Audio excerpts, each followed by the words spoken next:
नरेंद्र मोदी सरकार का थोड़े दिनों में 1 साल पूरा होने जा रहा है। एबीपी न्यूज पेश कर रहा है देश का मोह।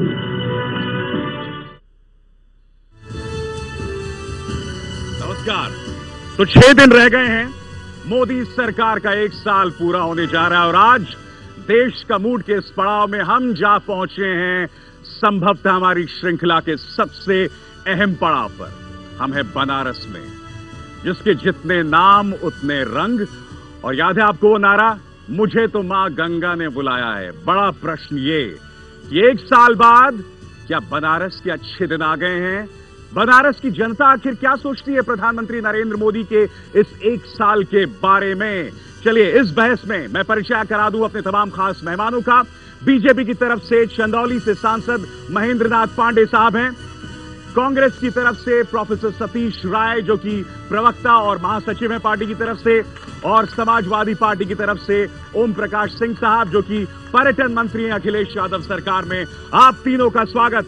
और साथ ही स्वागत बनारस की जनता का, यहां के तमाम बुद्धिजीवियों का। वो तमाम सवाल करेंगे, पहले सवाल करेंगे अपने नुमाइंदों से। मगर आइए सबसे पहले देखते हैं हमारी ये रिपोर्ट, जो कि परखेगी प्रधानमंत्री नरेंद्र मोदी के पिछले 1 साल। आइए देखते हैं।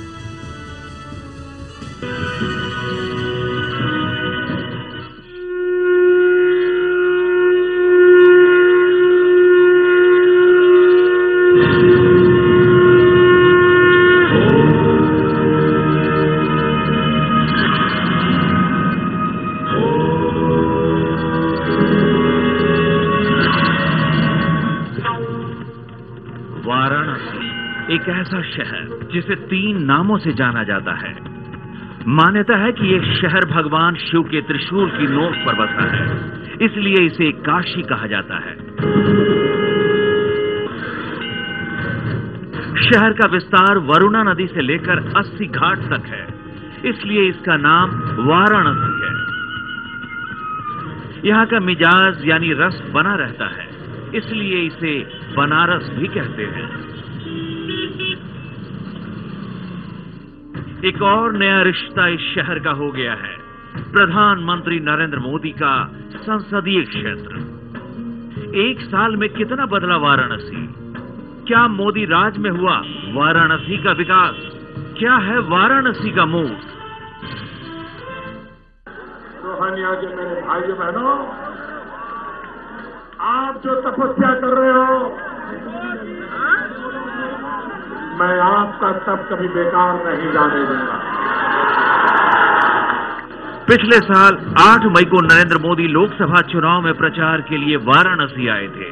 नरेंद्र मोदी तब बीजेपी के पीएम उम्मीदवार थे और वाराणसी से खुद चुनाव लड़ रहे थे।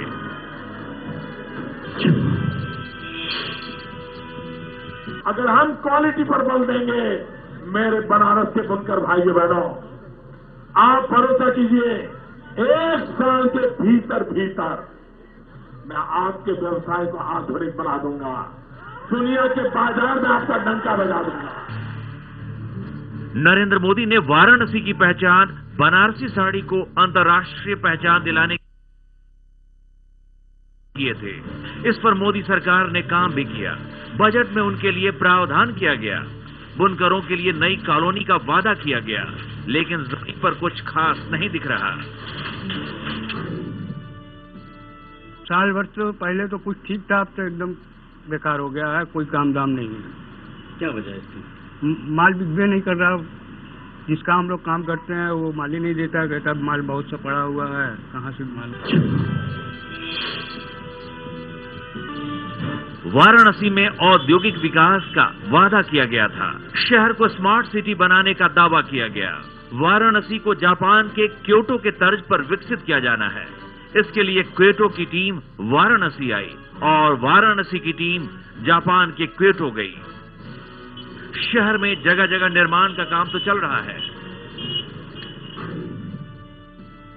क्योटो और बनारस में सिमिलरिटी है। क्योटो भी एक मंदिर का शहर था और बनारस भी एक मंदिर का शहर था कि हम पाइपलाइन से बाहर आ चुके हैं। हम पाइपलाइन हृदय योजना के अंतर्गत अब हमारी गलियां जो हैं, हमने सारी गली ले ली है।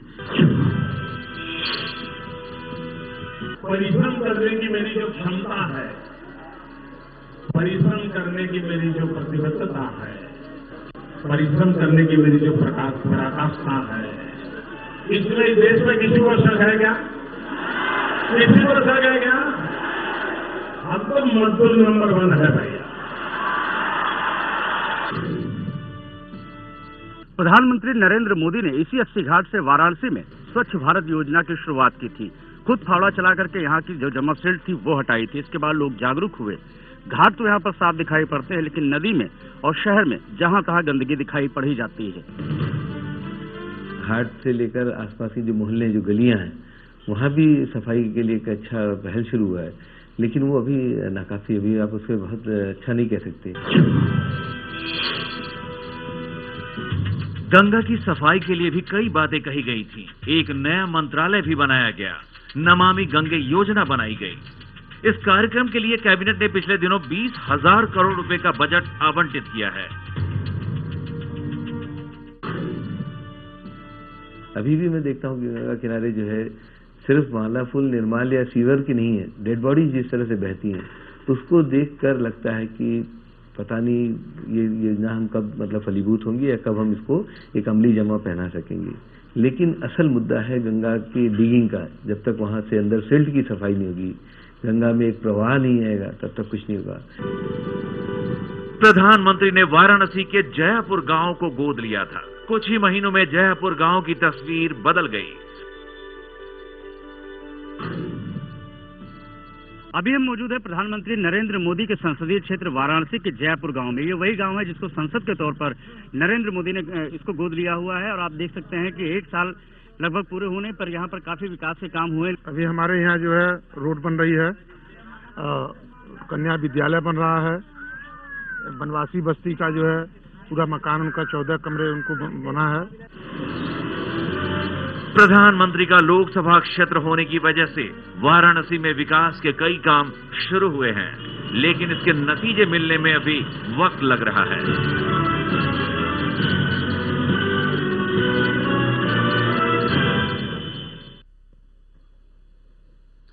तो सवाल ये है कि क्या बनारस क्या छेदना है? शुरुआत करना चाहेंगे महेंद्र नाथ पांडे साहब आपसे, बीजेपी की तरफ से। 30 सेकंड में हमें बताइए क्या बनारस की अच्छेदना है और आपका वक्त शुरू होता है अब। बनारस अपने आप में दुनिया का सबसे पुराना एक अच्छा शहर है और वहां के प्रतिनिधि प्रधानमंत्री ने, श्री मोदी जी ने एक शानदार अच्छे दिन की शुरुआत की है। और शुरुआत का सबसे बड़ा शुभ लक्षण है कि बनारस की मौज मस्ती में स्वच्छता का संकल्प पूरी तरह घुल गया है और 20,000 करोड़ की नमामि गंगे परियोजना। आपका वक्त खत्म हुआ महेंद्र जी, आपका वक्त खत्म हुआ। 30 सेकंड का। प्रोफेसर सतीश राय, क्या अच्छे दिन आ गए और आपके 30 सेकंड शुरू होते हैं अब। सर जी, 1 वर्ष पहले चुनाव में आप आए थे, तब नारा दिया था महेंद्र नाथ पांडे जी की पार्टी ने कि आपको सांसद नहीं प्रधानमंत्री चुनना है। इस 1 वर्ष में बनारस में एक भी काम ये लोग नहीं बता सकते जो प्रधानमंत्री के स्तर का काम हो। उसका मतलब होता है DLW से बड़ा कारखाना, उसका मतलब होता है BHU trauma centre, BHU IIT से बड़ा इंस्टीट्यूशन, महात्मा गांधी काशी विद्यापीठ संस्कृत विश्वविद्यालय से बड़ा विश्वविद्यालय, बड़े अस्पताल, साइबर सिटी, रोजगार के बड़े अवसर, इनमें कुछ भी नहीं मिला। साल भर में लगता है प्रोफेसर राय, आपका वक्त खत्म हो गया। 30 सेकंड का। ओम प्रकाश सिंह, समाजवादी पार्टी से क्या अच्छे दिन आ गए और आपके 30 सेकंड शुरू होते हैं। देखिए, अच्छे दिन में केवल मोदी जी मिले जोशी जी की जगह पर, और कुछ मिला उला नहीं। क्योंकि आप पता कर लीजिए, जहां जहां बुनकर के लिए शिलान्यास की एक काम नहीं शुरू, BHU में जहां सेंटर, टीचर ट्रेनिंग सेंटर का देश और दुनिया का बनाना चाहते थे, वहां नहीं शुरू। जिस ट्रामा सेंटर पर 600 बेड है, ये गरीबों का इलाका है, और वहां पर एक ट्रामा सेंटर साल भर में जो देश का प्रधानमंत्री नहीं चालू कर सकता है, वो देश की तकदीर और तस्वीर कभी नहीं सुधार सकता है। हाँ, मैं ये कह सकता हूँ कि राजनीति में एक थोड़ा सा छोटा शब्द होगा, ठगने का काम जो आपका वक्त खत्म हो गया ओम प्रकाश जी। और आइए हम बहस का आगाज करते हैं। प्रोफेसर राय, मुझे बताइए, आप बनारस से एक अरसे से जुड़े हुए हैं, बनारस के इतिहास में क्या कोई ऐसा शख्स कभी आया है जिसने साफ सफाई को एक जज्बे की तरह, एक जुनून की तरह शुरू किया हो? ये प्रधानमंत्री मोदी है जिसके चलते एक अभियान शुरू हुआ, धीरे धीरे स्थिति बदलेगी। बनारस सबसे साफ शहर हुआ करता था, पेरिस से भी अच्छा। बनारस इन्हीं 20 वर्षों में गंदा हुआ जब से भारतीय जनता पार्टी का नगर निगम यहाँ है। क्या नगर निगम और इनके लगातार चुने गए मेयर्स की सफाई न कराने की विफलता के लिए? नहीं, मेरा सवाल था क्या कांग्रेस का कोई सांसद, क्या कांग्रेस के किसी प्रधानमंत्री ने इसे एक जज्बे की तरह, एक जुनून की तरह पेश किया जैसा मोदी कर रहे हैं? कहाँ है वो जुनून? मुझे तो कहीं नहीं दिखाई दे रहा है। शहर पहले से, साल भर पहले भी आप आए थे, क्या पहले से बेहतर साफ आपको दिखाई देने लग गया है? घाट ही साफ हुए हैं, शहर वैसा ही है महेंद्र जी। अरे कांग्रेस की काले धन की कमाई भी साफ हो गई है, अब केवल घाटी तक नहीं है, बहुत बात आगे बढ़ चुकी है। घाट तो सफाई बनारस की हो ही रही है। मैं आपको बताना चाहूंगा कि आज जिस बात की ये जिक्र कर रहे थे नगर निगम की, हमारा नगर निगम तो पूरी शिद्दत से लगा हुआ है, लेकिन उत्तर प्रदेश की ऐसी शिद्दत से लगा है कि बदहाली देख रही है पिछले 20 साल से जनता। जिस वो जो संस्था बनी हुई है जिससे उनका एग्रीमेंट था, जिसको लेके कचहरी में फंसे थे, नगर निगम ही बधाई का पात्र है कि उसके एग्रीमेंट को तोड़ के अब सफाई को बेहतर दिशा में ले जाए। कम से कम मोदी जी के चलते कुछ काम तो शुरू हुआ। बड़ा प्रश्न ये, ओम प्रकाश जी आप बताइए, सफाई जैसी चीज जो है जज्बा है जिसे कम से कम प्रधानमंत्री मोदी ने शुरू किया, आप मानेंगे नहीं इस बात को? देखिए, सफाई की आज से नहीं शुरू है। आप सफाई की जो परंपराएं आप कर रहे हैं, सफाई की यदि आप परंपरा की शुरुआत करेंगे तो समाजवादी पार्टी से पहले जनता दल का हुआ था गठन, और आप पता कर लीजिएगा उस गठन के बाद मुलायम सिंह जी मुख्यमंत्री थे, चंद्रशेखर विश्वनाथ प्रताप थे, बाद में चंद्रशेखर जी हुए थे। सफाई कर्मचारियों की नियुक्ति से लगाए, और केवल गंगा का नहीं, गांव गली से लगाए शहर तक। तभी तो बनारस ऐतिहासिक तौर पर कितना साफ है। ये तमाम जो चीजें आप मुझे बता रहे हैं वो जमीन पर तो दिखी नहीं कभी। यही बता रहा हूँ कि देखिए, जब बढ़ती हुई जनसंख्या में एक बात जो सतीश शाह जी ने कहा कि यहाँ का विधायक सबसे अधिक भारतीय जनता पार्टी, सांसद अभी तक भारतीय जनता पार्टी, मेयर भी भारतीय जनता पार्टी, तो इसका जिम्मेवारी भी भारतीय जनता पार्टी को जाता है कि कम से कम इस बात को जिम्मेदारी से महसूस करें। ठीक है, जब हम विधायक हैं अपने क्षेत्र का, तो मेरी जिम्मेदारी बनती है कि अपने क्षेत्र में हम काम की भी जिम्मेदारी। जी, आपको एक भ्रम तोड़ देना चाहता हूं। जिस 80 घाट की सफाई को लेकर के प्रधानमंत्री के विशेष जज्बे की बात होती है, उसकी सफाई एक तरफ की घाट की जो मिट्टी शील्ड पिछले 15 वर्ष में ही जमा हुई थी इसी बीजेपी के नगर निगम के कार्यकाल में, कि एक व्यक्ति ने, एक संस्थान ने 80% जब सफाई करा दी, उस पर 25 लाख रुपया खर्च किया दीपक मधोक जी ने, उसके बाद प्रधानमंत्री ने आके फावड़ा चलाया और उनके बैनर को यानी कि प्रधानमंत्री की कोशिशें को खड़ा कर दिया। ये मार्केटिंग है, ये आप पर आरोप लगा रहे हैं, एक मार्केटिंग है, एक हार्ड सेलिंग है। ना एक बात ऐसा है शर्मा जी, एक मिनट, पांडे जी से पहले नगर निगम के जितने कर्मचारी हैं, नगर आयुक्त, मेयर साहब को जरा बाइलाज पढ़ा लीजिए। जिस काम को मेयर को करना चाहिए वो उस मेयर के पार्टी के प्रधानमंत्री माटी फेंकवा रहा हो, इससे दुखद और मगर उसका एक सांकेतिक महत्व है, नहीं सकती है, उसका एक सांकेतिक महत्व है। जवाब दीजिए महेंद्र जी। देखिए, माननीय ओम प्रकाश सिंह जी हमारे पुराने साथी हैं, ना मेरे बड़े भाई, मैं समझ सकता हूं कि इनको प्रधानमंत्री के विजन का ख्याल करना चाहिए। केवल बनारस की सफाई के साथ साथ, देखिए ओम प्रकाश जी, ओम प्रकाश जी बीच में नहीं, बनारस की सफाई के साथ साथ प्रधानमंत्री ने देश को एक स्वच्छता का विजन दिया है।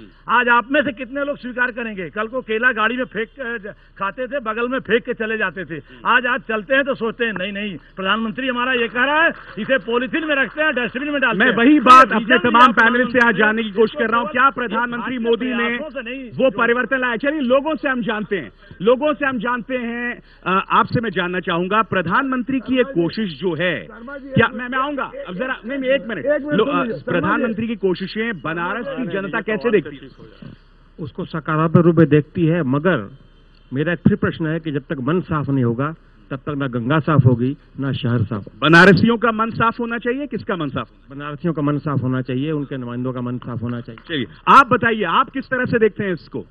देखिए, नगर निगम में जहां प्रधानमंत्री ने झाड़ू लगाया, अभी वहां पे 2 महीना पहले सफाई कर्मचारी उसको हटा दिया गया, जो रिटायर हो गया। अभी तक वहां पे कोई भी सरकारी कर्मचारी नियुक्त नहीं है कि वहां पे झाड़ू लग सके। मैं पार्षद हूं वहां का, मैं अपने पैसे से वहां से सफाई करा रहा हूं। तो सवाल ये कि मन, यहां जिक्र किया गया कि जब तक मन साफ ना हो, संभवतः जब प्रधानमंत्री ने वो फावड़ा उठाया था हाथ में, वो वही संदेश देने की कोशिश कर रहे थे आम बनारसी को। एक बहुत अच्छा शब्द इस्तेमाल किया आदरणीय पांडे जी ने, विजन। प्रधानमंत्री जब चुनाव लड़ने आए तो बीजेपी ने काशी के लिए ये विजन पेपर दिया था। इसमें 8 बिंदु हैं। ये बता दें कि इसमें से किस पर विजन के प्रोग्राम आने चाहिए, कौन सा कार्यक्रम आया और क्या शुरुआत हुआ। क्या प्रधानमंत्री हमने चुना था सांसद नहीं, केवल साफ सफाई का जज्बा पैदा करने के लिए, सफाई तो ही नहीं उसका कहा जा रहा, जज्बा पैदा कर दिया। प्रधानमंत्री हमने चुना कि जो बड़े बड़े काम इससे पहले हुए थे, आप बहुत महत्वाकांक्षी हो रहे हैं। जो चीजें 67 साल में नहीं हो पाई, हजारों साल से नहीं हो पाई, आप उम्मीद कर रहे हैं 1 साल में होंगे। बहुत अच्छा।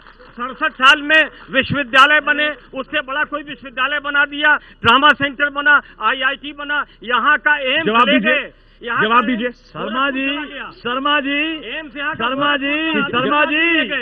आपको मैं काइंड इंफॉर्मेशन दूं कि प्रधानमंत्री के जज्बे का नमूना है जो आदरणीय ओम प्रकाश जी ने कहा ट्रामा सेंटर। अरे ये प्रधानमंत्री है कि बिना स्वीकृत परियोजना के शिलान्यास करने का जो है फूड पार्क नहीं बनवाता है। बने हुए ट्रामा सेंटर के अधूरेपन का उद्घाटन नहीं किया, पूरा कर दिया। ट्रामा सेंटर शुरू हो गया और प्रधानमंत्री को जिसने पर्चा भरा उसका इलाज वहीं हो रहा है। कुलपति ने उसको इनाग्रेट कर दिया, 1 साल में समय नहीं दिया प्रधानमंत्री। अभी है मगर इस सफाई के तहत, इस सफाई के तहत हो गया, मालवीय का इलाज वहीं हो रहा है। इस सफाई के तहत एक और चीज, शर्मा जी एक बता, ठीक है, जिस सफाई की बात आप कर रहे हैं, यदि आप पीछे जाइए तो बाबाए कौम महात्मा गांधी ने एक बड़ा जन आंदोलन शुरू किया था, अनुसूचित जाति की बस्ती से लगाए शहर और गांव तक। उस सफाई में पूर्ण सफाई था, केवल झाड़ू नहीं था। यदि आप जज्बा की बात कर रहे हैं तो महात्मा गांधी जो इस मुल्क के नहीं दुनिया का, नहीं महात्मा गांधी ने तो शुरू किया, मगर महात्मा मुलायम सिंह यादव ने क्या किया? महात्मा मुलायम सिंह ने किया। अम्बेडकर गांव से जिन बस्तियों में कोई जाना नहीं पसंद करता था, उन बस्तियों का शिलान्यास और शुभारंभ करने का काम, उनको छत, उनको बाथरूम, उनको लैट्रिन देने का किसी ने काम किया। ठीक है, चलिए हम ये जानना चाहेंगे लोगों से कि गंगा को लेकर प्रधानमंत्री, आ रहा हूं मैं आपके पास, प्रधानमंत्री की जो कोशिशें हैं उसको लेकर नमामि गंगे आप किस तरह से देखते हैं? गंगा की सफाई के लिए तो तमाम आंदोलन हो चला है, लेकिन आज भी सारे औजल, साले नाले उसमें गिर रहे हैं। वो कैसे होगा, कैसे रुकेगा, ये प्रश्न आता है सामने।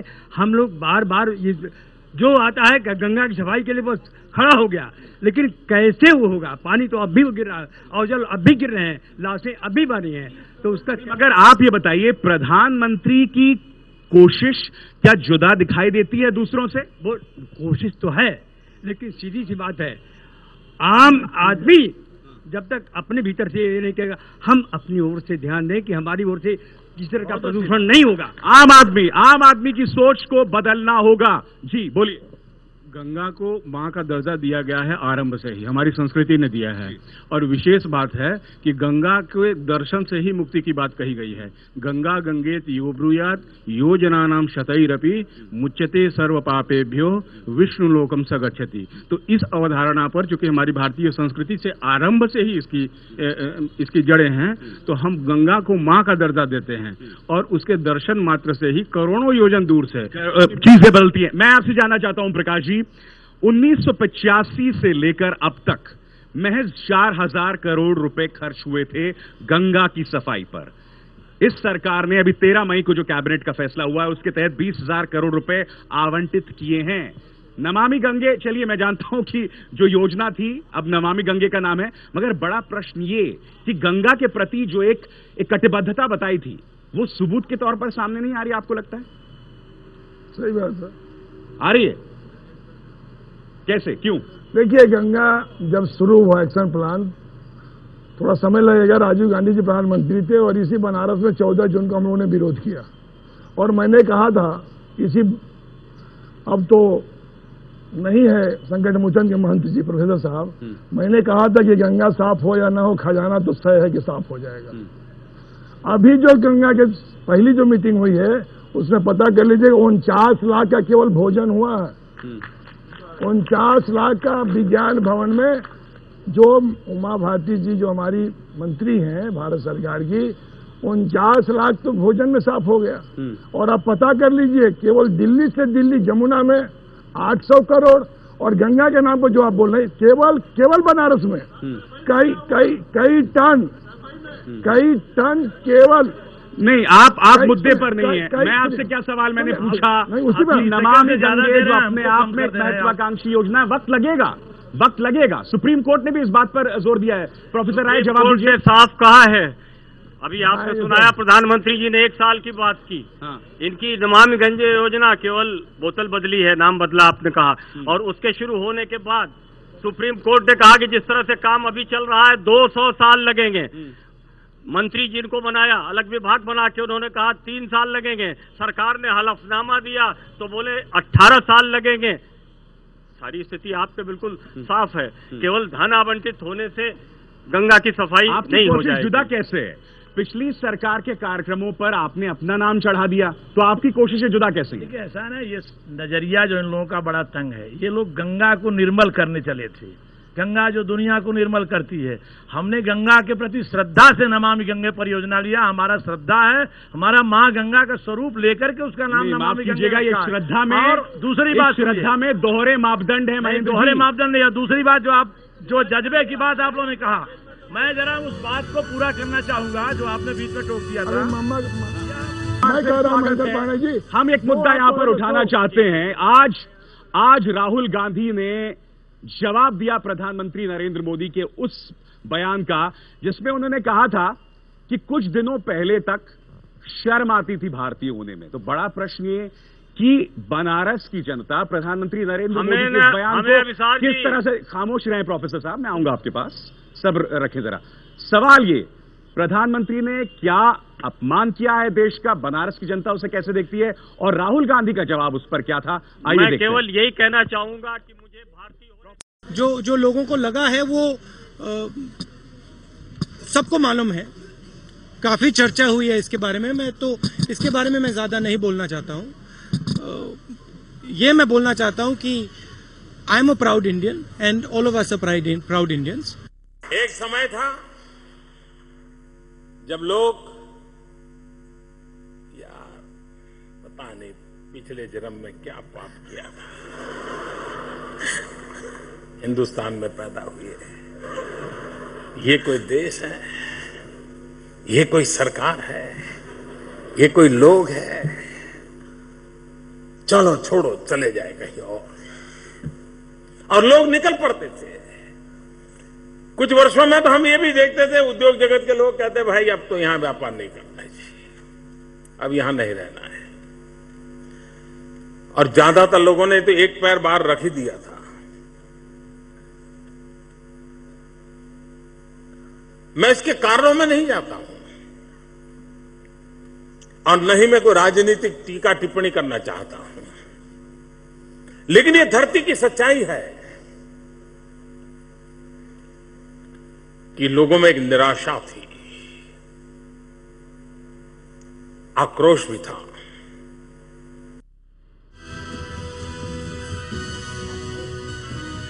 महेंद्र जी, यानी कि देश में गौरवान्वित होने की वजह पिछला 1 साल था।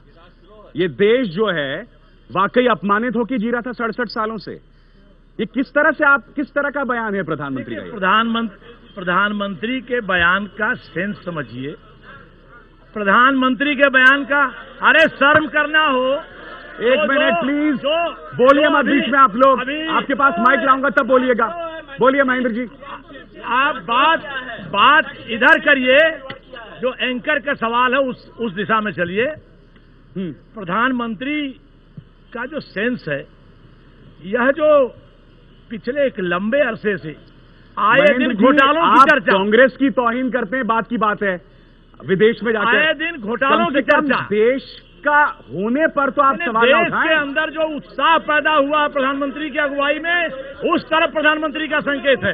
देश की तरफ जो ऊर्जा पैदा हुई है, उस तरफ प्रधानमंत्री का संकेत है। पिछले एक साल बात छेड़िए तो बात, पिछले 1 साल में विपक्ष में बैठ करके भी हमें भारतीय होने पर गर्व है। मुझे उससे पहले भी गर्व था। आजादी के पहले हम आजादी का संघर्ष कर रहे थे, तब भी हमें भारतीय होने पर गर्व था। इन लोगों ने, ये लोग राष्ट्रवाद की बात करते हैं, आजादी के संघर्ष को इनकी वैचारिक विरासत ने तिनके से नहीं छुआ था और इनको गर्व नहीं हो सकता है। हमें तब भी गर्व था, आज भी गर्व है, हमेशा गर्व है। ओम प्रकाश जी, सारी उपलब्धियां पिछले 1 साल की हैं। एक मिनट। हाँ, देखिए, हिंदुस्तान 5000 वर्षों का देश है, अमेरिका 500 वर्ष का देश है। इस बात को यदि मोदी साहब जब से पैदा हुए हैं प्रधानमंत्री, तभी से देश तरक्की कर रहा है, तो ये मोदी साहब को नसीब हो। हिंदुस्तान की जनता और नौजवान ऐसी घटिया बातों में नहीं हो। मैं कहूंगा कि ऐसे इस मुल्क का प्रधानमंत्री फ्रांस जाते हैं तो कोयला का कितना नीलाम किए और कितना किए, आप डॉक्टर लोहिया को पढ़ लीजिएगा। जब पंडित नेहरू के बारे में पूछा गया तो कहा कि पंडित नेहरू अद्भुत प्रधानमंत्री है, कैसे झेल रहा है मैं नहीं जानता हूं। और वही लोहिया जब देश में आते हैं, पत्रकारों ने कहा कि एक मिनट, पत्रकारों ने कहा कि आप तो नेहरू की तारीफ किए। कहा आप पूछो, मैंने कहा तारीफ किया। कहा नेहरू के बारे में क्या जानते हैं? कहा नेहरू इस देश का सबसे नकारा प्रधानमंत्री है, देश की बात कुछ और है, विदेश की बात कहीं और है। क्या ये प्रधानमंत्री का एक किस्म की एरोगेंस थी, एक हट था जिसके चलते उन्होंने ऐसा बयान दिया बाहर? इन्होंने कहा हम भी उस परंपरा के लोग हैं, ये हमें क्या सिखाएंगे। जब देश युद्ध के मैदान पर था तो अटल बिहारी वाजपेयी ने कहा कि हिंदुस्तान एक पार्टी है, नेता इंदिरा गांधी 71 में। मोदी परंपरा के लोग हैं। मोदी जी तो अटल जी के कार्यकाल को भी नहीं मान रहे हैं। लेकिन एक बात आपको बताएं, आप यह जो मोदी जी ने तो अटल जी के 6 साल के कार्यकाल को नहीं माना, इसीलिए अटल जी को जो सम्मान है वो मोदी जी नहीं बचा सके। सम्मान मोदी जी कहाँ पाएंगे? लोगों को जब सुनता हूँ तो चलिए हम सवाल शुरू करते हैं। इस मुद्दे पर सवाल है। जी बोलिए। एक मिनट जी सवाल। मेरा एक छोटा सा सवाल है, जरा सा हल्के से मुद्दे से हटके है कि जयापुर एक गांव है जहां जिसको मोदी जी ने गोद लिया है, वहां पर ईंट बन रही है। ईंट आपको पता होगा, पेपर में बड़ी अच्छे से उसको लीप पोत के दिया गया था। उसके लिए गुजरात से कारीगर, गुजरात से केमिकल, क्या उत्तर प्रदेश के नौजवान और उत्तर प्रदेश के इंजीनियर इतने नकारा है कि गुजरात से आके आप बनाएंगे? क्या हम ये मेक इन गुजरात हो रहा कि make in India? CR Patil साहब जो कि सांसद है नवसारी के, उन्हें जिम्मेदारी दी गई है। अरे साहब, आपको दे दी जाती, स्वागत करते, आपको दे दी जाती, हम लोग स्वागत करते। मुझे बड़ा दुख हो रहा है, बनारस के कल्चर में पले बड़े लोग नहीं दिया जाएगा, किस दिशा में जा रहे हैं। अरे हम सब जिम्मेवारी लिए हुए मोदी जी के क्षेत्र की। गुजरात वाले यदि प्रधानमंत्री के बड़े व्यक्तित्व के सम्मान में वहाँ योगदान कर रहे हैं तो उनको धन्यवाद, आभार देने की जगह इस तरह की आलोचना। चलिए मुद्दे पर वापस आते हैं। प्रधानमंत्री का ये बयान, प्रधानमंत्री का जो ये बयान था, जी इधर आइए। हाँ चलिए, आइए इधर सामने आइए। जी बोलिए। हाँ जी, पिछले सुनिए, केंद्र सरकार जो पिछले वर्षों से कांग्रेस की रही है, उसने गंगा जी के किनारे वाटर ट्रीटमेंट प्लान लगा के सारे नालों का मुंह गंगा जी की तरफ मोड़ दिया है। अब इतने बड़े शहर के सारे नाले गंगा जी से एकाएक रोक के उस प्लांट को कहां ले जाया जा सकता है? और सारे ट्रीटमेंट प्लांट काशी के प्रमुख घाटों के बगल में ही लगाए गए कि वहां से नाले के पानी गंदे निकल के प्रमुख तीर्थ स्थानों को ही नष्ट करें। प्रोफेसर राय जवाब देना चाहेंगे इस बात का? अच्छा प्रश्न, स्वागत करता हूं इस सवाल का। बहुत अच्छा सवाल है ये। कांग्रेस की मनमोहन सिंह सरकार ने अभी वहीं से आया था कि Jawaharlal Nehru urban development mission में पैसा दिया, उस पैसे का सदुपयोग नहीं हो पाया। और यहाँ मुरली मनोहर जोशी जी सांसद थे, जो संसद से स्वीकृत पैसा होता है, लोक लेखा समिति का अध्यक्ष किसी अधिकारी की गर्दन पकड़ सकता है। क्रिमिनल मॉडल बनारस में डेवलपमेंट का बना, ये शहर खुदा हुआ दिख रहा है। आपको लाइनें बिछ रही हैं सीवर की, पानी कहाँ जाएगा पता नहीं। सीवर के ट्रीटमेंट प्लांट की जमीन भी एक्वायर नहीं हुई और इतना पैसा खर्च कर दिया गया। Who is responsible? यहाँ के जो सांसद मुरली मनोहर जोशी थे वो इसके लिए जिम्मेदार थे, राज्य सरकारें जिम्मेदारी थी। अच्छा ठीक है, कांग्रेस कहीं जिम्मेदार नहीं थी। कांग्रेस की सरकार ने तो पैसा मुद्दे पर वापस आते हैं, मुद्दे पर हम वापस आते हैं। हम बात कर रहे हैं क्या प्रधानमंत्री ने देश का अपमान किया, उस पर जो लोग सवाल पूछना चाहते हैं। जी बोलिए। जी देखिए भाई साहब, ऐसा है, प्रधानमंत्री जी ने देश का कोई अच्छे दिन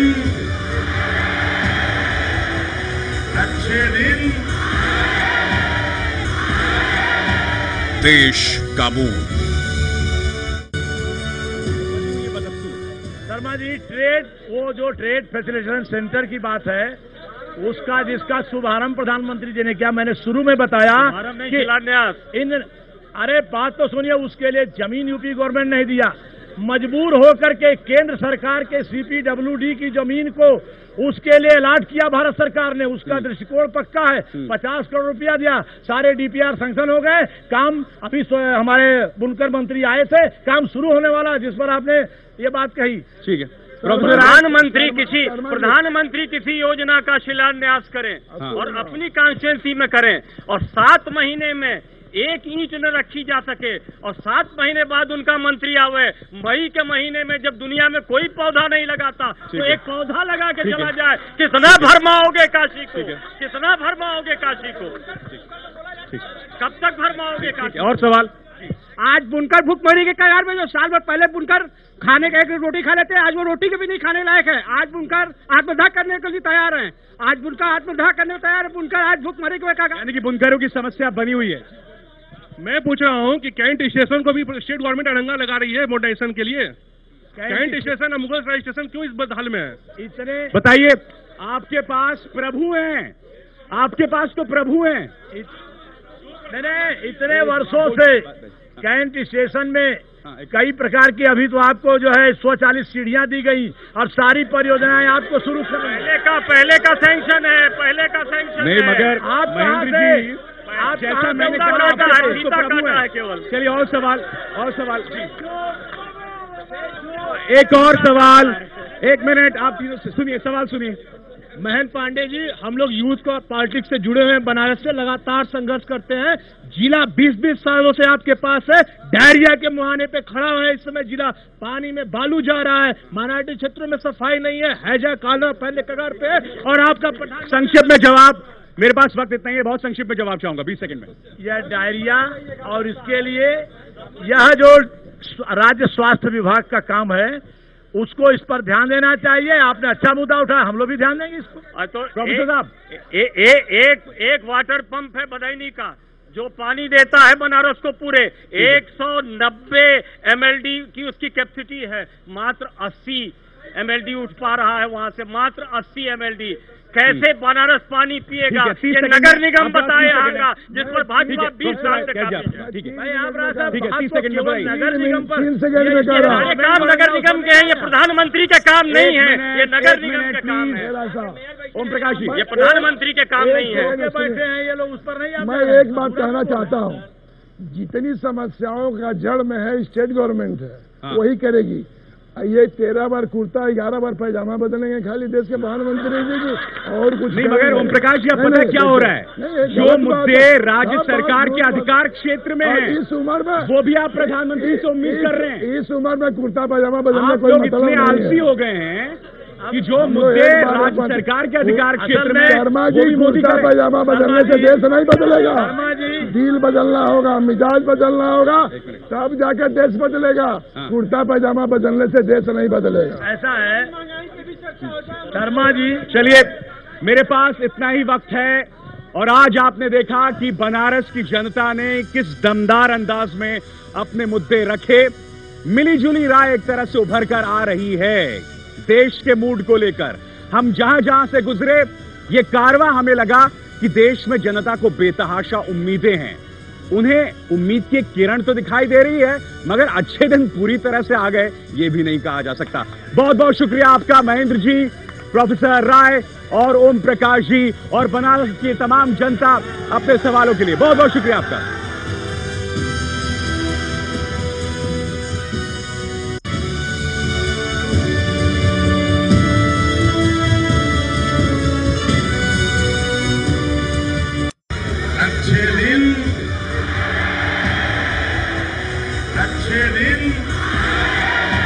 देश का मूड।